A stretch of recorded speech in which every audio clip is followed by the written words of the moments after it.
Prairie Yard and Garden is a production of the University of Minnesota Morris in cooperation with Pioneer Public Television.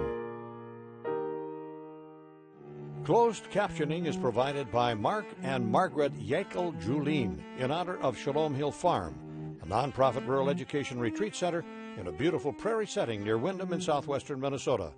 Shalom Hill Farm, shalomhill.org. Homeowners pride themselves on the grasses in their yard. However, there are other types of grasses that can add beauty and interest to a homeowner's lawn. Join me on Prairie Yard and Garden as we explore the world of ornamental grasses.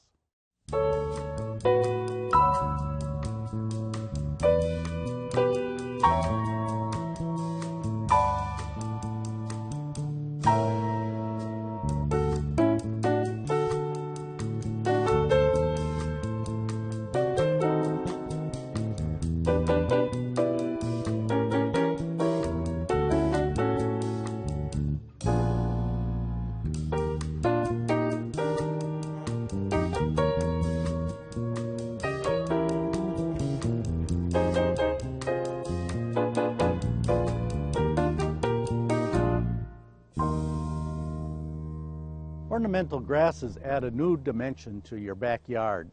Today, my guest, Mary Meyer, Extension Horticulturist at the University of Minnesota, will tell us about some of the varieties that are available to the average homeowner. Welcome to the show, Mary. Thanks, Larry. Great to be here. Yes. What's happening in ornamental grasses? That's your specialty. That's my specialty. I love grasses. There are lots of new ones. Many new annuals, big showy annual grasses. So you can buy grasses like bedding plants, and as you'd buy geraniums and petunias, they're just going to last one season, but there's some real showy ones, big purple ones with wide coarse foliage. And a lot of these grasses come from tropical sources. So in the summertime, when it gets hot, they really grow. So they're really showy plants for hot, sunny conditions. Well, we certainly had those conditions this past summer. Right. It must have made them just blossom beautifully. Yes, sometimes they're more known for foliage than they are flowers, but the heat really does help them grow. And in fact, some of the pennisedums that are known for foliage, they actually have a disclaimer on them that you don't want them to actually flower because the seedlings could be potential problems. But for us, that usually doesn't happen. The big wide blade hybrid pennisedums, Princess Caroline, Princess Molly, Prince and Princess and Vertigo. These are some of the cultivar names, the big purple ones. They usually don't flower, and they're usually very sensitive to frost. So once it gets to be 32 degrees, they're usually going to die, and that's good from an invasive standpoint. They won't be invasive. Further south, in really warm conditions where it hardly frosts, that might be a concern. But for us, they're just really vigorous annuals for the heat of the summer. And do you plant them in groups then to get a mass? Yes, you can. Many times these big purple coarse ones, you just use one plant in the center of a container planting, and it's got to be a pretty big container because they are vigorous and they will get to be 3 feet tall with no problem. So we used to use a spike grass or a Dracaena that was in the middle of a lot of containers. So this is like a spike on steroids because it's huge, it's big blades and really dark red and purple. So they're very dramatic looking. Well, that's interesting. I just had not thought of the concept of using annual grasses. I always perennials were. Well, for so many years we've done work here in Minnesota on what's going to live in the winter, and that's a very big deal. And there's several new cultivars in perennials, especially with our native plants, and we can look at some of those. But the annuals, the annuals make money for the growers. They got to buy those. Consumers have to buy those plants every year. So there's a lot of work with breeders in annuals that will be showy and different every year and that we'll buy every year. So there's more money there for the growers. And, for homeowners, that's an easy thing to do. Containers are easy. You can put them together. They can have different color themes every year. So you've got a lot of potential there for trying something new each year. So pennisedums are some of the new ones, annuals, a lot of variation there. And then there are a couple of other ones. There's a frosted explosion with panicum. It looks like a firecracker. And the flowers really open up. They're fine, but they look like a firecracker, and so that's short and nice and fluffy. And then there's Savannah and Pink Crystals. Those are two cultivars of Malinus, or ruby grass. And so that's got reddish pink flowers on it, and they're puffy and very attractive. And same thing goes for both of these. They love heat. So when it's really hot is when they do their best, and all of these annual ones do best in full sun conditions. Yep. So really hot stuff. Now, viewers who are watching the show may want to go into their garden center at this time of year and start inquiring if those are available, because many times I don't see a lot of ornamental grasses out there. Yes, and that's true. And so a lot of the annual ones, and perennial ones too, they don't look their best when you buy them in a pot. They're smaller, they're usually green, they just look like a regular grass in the pot, and you wonder, gee, what am I going to do with this? But many times the tag will have a picture on and show you what it looks like at maturity and what the flowers look like, because that's a challenge. And a lot of times the grasses are not in flower when you buy them. They're short and they're small, and that's a good time to buy them. They're vigorous and they'll grow really well when you put them in the garden. But you really have to kind of know what you're looking for, and hopefully the plant tags will tell you that, or a sign there showing you what they're going to look like. Well, Mary, why would you want to put ornamental grasses in your backyard, or maybe even the front yard? Yeah, well, grasses are a great plant because they're low maintenance. They look natural, they're low maintenance, and they change through the seasons. So the natural look is really very appealing to a lot of people today. And you can put natural grasses next to formal plants like roses and peonies that are much more traditional, and the grasses give it a natural look. They're low maintenance in that you really don't do much of anything to them. You do cut them down early in the spring each year. The big perennials grow up and they have this huge growth one year, then they die back to the ground. So other than annually cutting them back, they're low maintenance. They don't need much water after they're established. They need very little fertilizer. We don't fertilize our plots up here at all. And so they're low input requiring. And then they're changed through the seasons. They come up in the spring from nothing, and then they grow and change dramatically when they flower and often have fall color. And through the winter time, they look nice. So that big change through the seasons is a real difference in the landscape. That's an opposite of what we traditionally planted with evergreens that don't change and really unchanging look with foundation plants and so on. Grasses are kind of the opposite of that, changing through the seasons and looking different. So they add a real difference in the landscape. And then their appearance from brown and red when some of them are in bloom, blue foliage, there's lots of colors and differences there. So they add a great deal of variety to the landscape. Do we have a number of grasses that would do well in shade, or are they all requiring sun? There are several that do well in shade. There's several native ones that do well in shade. We actually have our lath, or our covering up here, that we grow them underneath in the shade. And sometimes we put the same plant out in the sun to see how it will do and how it will look different. Sedges, of course, there are many native sedges in Minnesota, and different yellow sedges and some blue ones and striped ones that are great. And then there's tufted hairgrass that's native to the shade, and bottle brush grass is native to the shade. And then probably everyone loves sea oats, northern sea oats. It's actually river oats is probably a better name, but it has a seed head that looks like it's been flattened with an iron. And that's a real attractive plant for just, really it's native to the shade. Sea oats, the northern sea oats or river oats, is not really native to Minnesota. It's native more in the Ozark Mountains, rivers of Georgia, and southeastern United States. But we can grow it, and it's a lot of fun to grow it. Well, Mary, I'd like to go see a couple of these annuals that you're talking about here. Great, Larry, let's do that. We've got several over here. This grass that we're going to look at first is an annual, but really showy with these pink, almost silvery flowers on it. This is the ruby grass, and this cultivar is called Savannah. There's another one called Pink Crystals that looks very similar, but has some dew on it this morning. You can see why it got the name Pink Crystals or ruby grass, because it really shimmers in the sunlight.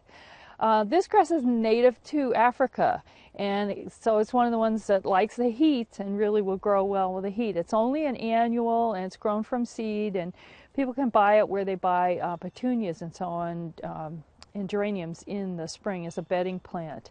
And sometimes it's got blue-gray foliage, but it's really just grown for these really nice, sparkly pink flowers.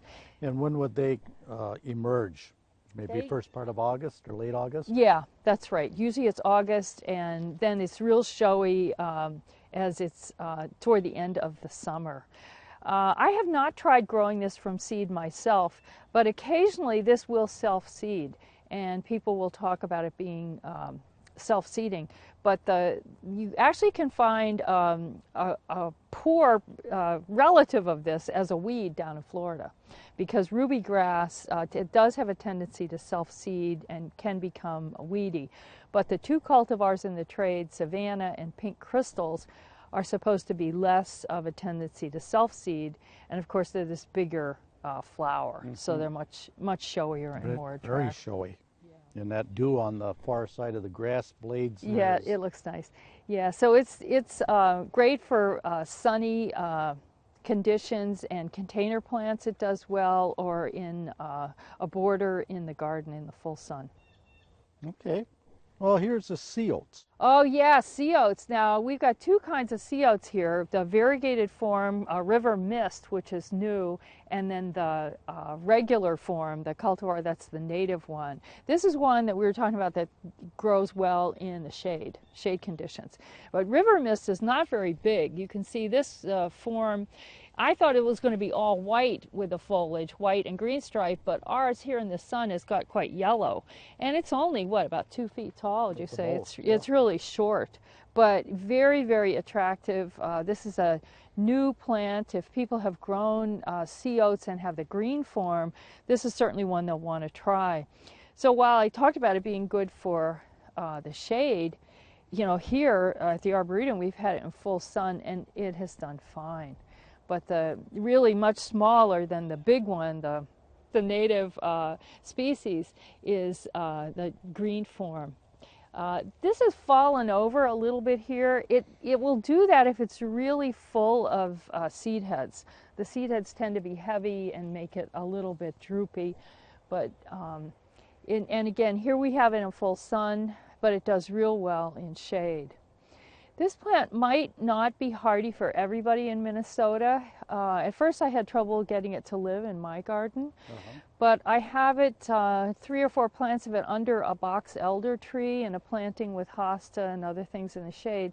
And occasionally the individual plants will die, and then a seedling will come up and that will live. So, and I think another time with these plants that put so much of their energy into seeds that they don't have as big a root system, and you see the huge number of seeds on this plant, so it tends to put all of its energy, or a lot of it, into seeding, and that makes it less of a tough perennial. Well, actually the variegated form is much more interesting at this point anyway. Yeah. People love variegated plants, and they sell well in a container. When you're at a garden center and right away you can see, oh, I like the looks of that, they are much more popular. Well, let's take a look at a couple other grasses. Okay, great. Pennisetum is really a popular annual, and most people might know this rubrum grass that's purple with purple foliage, and now there are many new forms of that. The rubrum grass, or purple pennisetum, has long foxtails or seed heads that are very showing and attractive. And this form, called Fireworks, is red and pink striped, And actually in the sun here it just looks like red stripes, but it's sometimes pink and white and green as well as the red stripes. Very colorful. Yes, and it has the traditional big seed head that we're used to with the pennisetum, or the foxtails it's called. But what's really new with these annual pennisetums are these wide, coarser ones, the purple foliage that we see here. This first one is called Vertigo, and big purple, almost 2 inches wide on the leaf blades on this. No flowers on these, but just big purple, and these are the ones that love the heat. So we have Vertigo that's dark purple red here. The next one is called Princess, and Princess was on the market for a while, and it's a little shorter with green. And then beyond that, we have a new one this year. It's called Caroline, and right beside Caroline is Molly. Now, Molly and Caroline are granddaughters of Wayne Hanna, and Wayne Hanna has been doing work on pennisetum for most of his life, and it's a great breeder with pearl millet. And so the millet that's been grown in Africa is, and say in the U.S. for forage as well, but this millet has there's lots of different species of pennisetum, and so he has hybridized these purple ones. And so he named those plants after his granddaughters, and then Prince and Princess he introduced previous years, and then Vertigo's another one. So there's lots of these, but they're basically big purple foliage, and they grow so well. This spring when I planted these, you're probably thinking, gee, why did I put so many in one row? But they were so little when I planted them, and this one, this fireworks on the end, was the big plant. And then the rest of these took off, and now you can hardly see fireworks. But these plants love the heat. So, this is one plant in this Vertigo. There's one plant that I planted with Princess. Caroline had 3 or 4 tiny little plants, little plugs that were in there. But they just really shoot up. But no flowers, but beautiful purple foliage. Exactly. So that's like, wow. Yeah. And then over here, this is Frosted Explosion. This is a type of panicum that's an annual panicum. The flowers on this are really look like an explosion because they're a really, really fine panicle, and they kind of grow in whorls, and then they just really attractive. Well, and especially this morning with the dew on there. Yeah, they're really, really pretty. So I planted this from little plugs, and I had 6 plugs, and then 2 of them died, so I had 4 plugs. And about July 1st, I looked at this and I thought, oh, this is not a good plant. And then the heat came, and so it's just really took off and has done really well. I like annuals, but in the long run, I need some perennials because I don't want to be planting every year. Exactly. Most people don't. And so we've got 95% of what's in the grass collection here at the Arboretum are perennials. So we need to look at some of the new ones, especially let's go look at the rest of the panicums, because the big panicums are really fun, the switchgrass. Let's look at those. Good.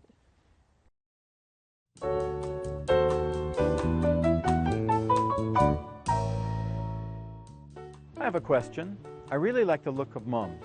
Are there any new varieties, something different we can try? Yes, there are. Mixed in here with our daylily collection is our mum collection, and there's a whole series that has just come out recently in the past 10 years or so, the Mammoth series, developed by the University of Minnesota. So these are very hardy in this climate. They come back reliably every spring and get really nice and thick and are full of flowers like this. And one of the nice things about this series of mums developed by the U, the Mammoth series, is that they're self-branching, so they don't need pinching. They get covered in flowers at this time of the year in the fall, and they're very dense and compact, sometimes referred to as cushion mums. And also these mums are very hardy in the Minnesota climate. Ask the Arboretum Experts has been brought to you by the Minnesota Landscape Arboretum in Chanhassen, dedicated to enriching lives through the appreciation and knowledge of plants.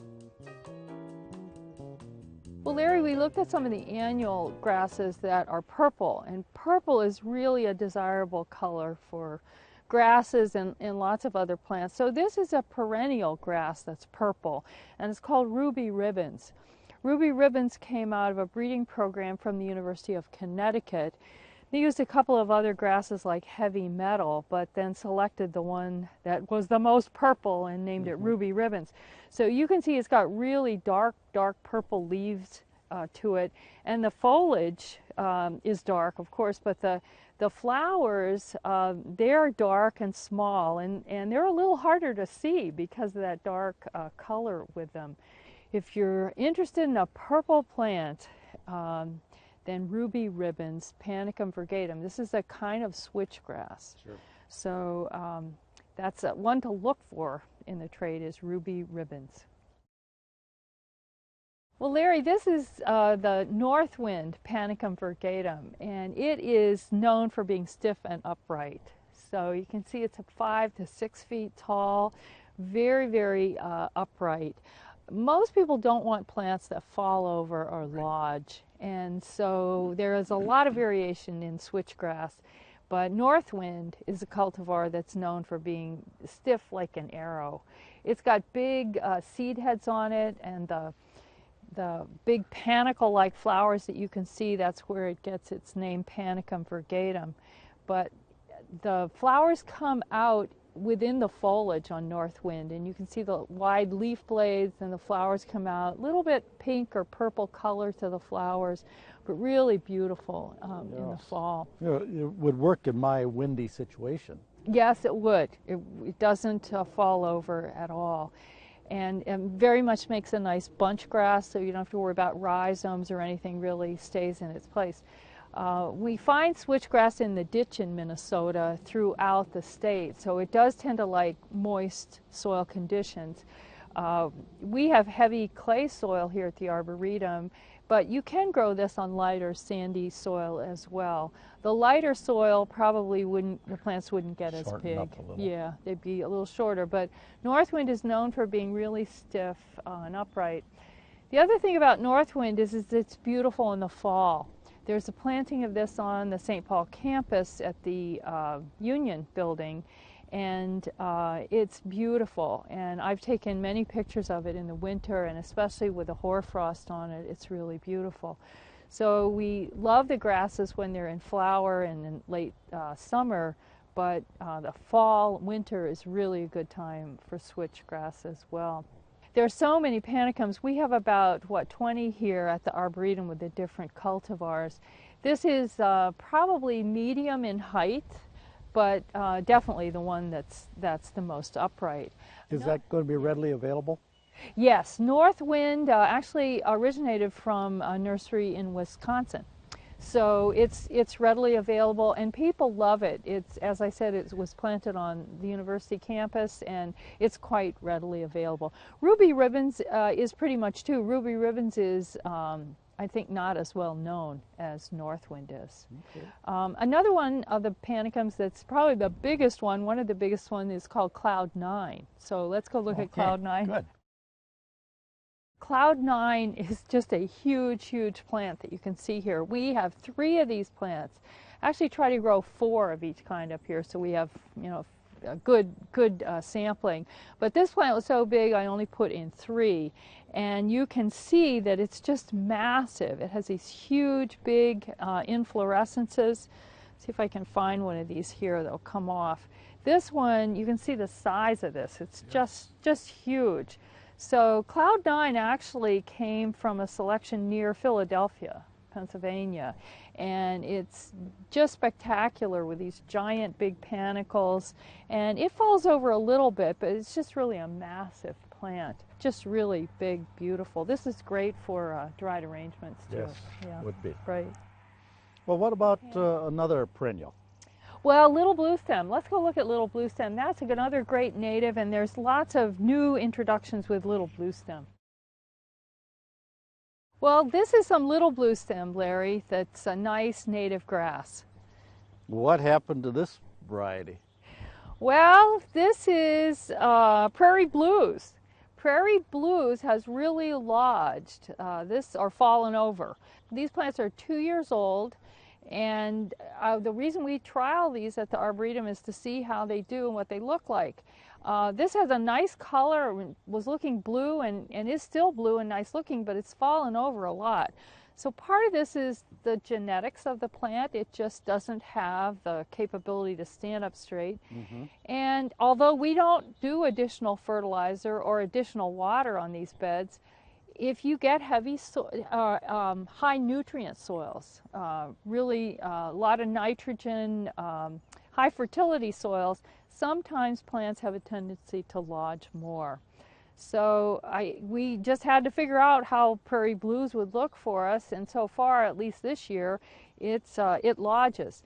Now the other plant beside it is carousel, and carousel you can see is shorter, kind of reddish in color, more multi-rainbow-like colors, and it's standing up really well. So the carousel is much more upright but shorter. So this is the University of Minnesota introduction. Min Blue A, but known as Blue Heaven is the trademark name. So this is a little blue stem that's blue in the summertime and then burgundy and red in the fall. And it's upright, a little bit taller than regular blue stem. This is a regular or a native form of little blue stem. You can see it's green and different looking. It doesn't have the darker red color that this the breeding really improved. Yeah, actually, this was a selection. It wasn't so much of a breeding as it was a selection, but we had populations from 30 different places in Minnesota that we selected seed, and then we grew the seedlings out, and we had small populations of each of the 30. And then we replicated those, and then we grew this after we saw this one that was superior in color and upright form. Then we grew it at Morris and Crookston, and then we sent it to commercial growers to grow around the United States. And so it was 1996 when we selected it. Wow. So time flies. So yeah. A 10-15 year process. Yeah. So now people can buy Blue Heaven and enjoy blue in the summer and then a nice fall color. Little blue stem likes full sun and well-drained soil, so you find it in drier locations. It doesn't do well with shade, and it doesn't really like very much water, so dry, sunny sites. Well, Mary, I want to thank you for sharing your knowledge on ornamental grasses and the new varieties that are on the market for homeowners to select from. Oh, my pleasure, Larry. It's fun to see all the new ones that come out. We have a lot of fun trialing them here at the Arboretum, so we really encourage people to come out and see the collection at the Arboretum. The fall is the best time, but any time of the year is great. You know, we have this beautiful lilac hedge around, so if you come in May, you get to see the lilacs bloom, but it's really fun to see the variation in the grasses. Closed captioning is provided by Mark and Margaret Yackel-Julien in honor of Shalom Hill Farm, a nonprofit rural education retreat center in a beautiful prairie setting near Windham in southwestern Minnesota. Shalom Hill Farm.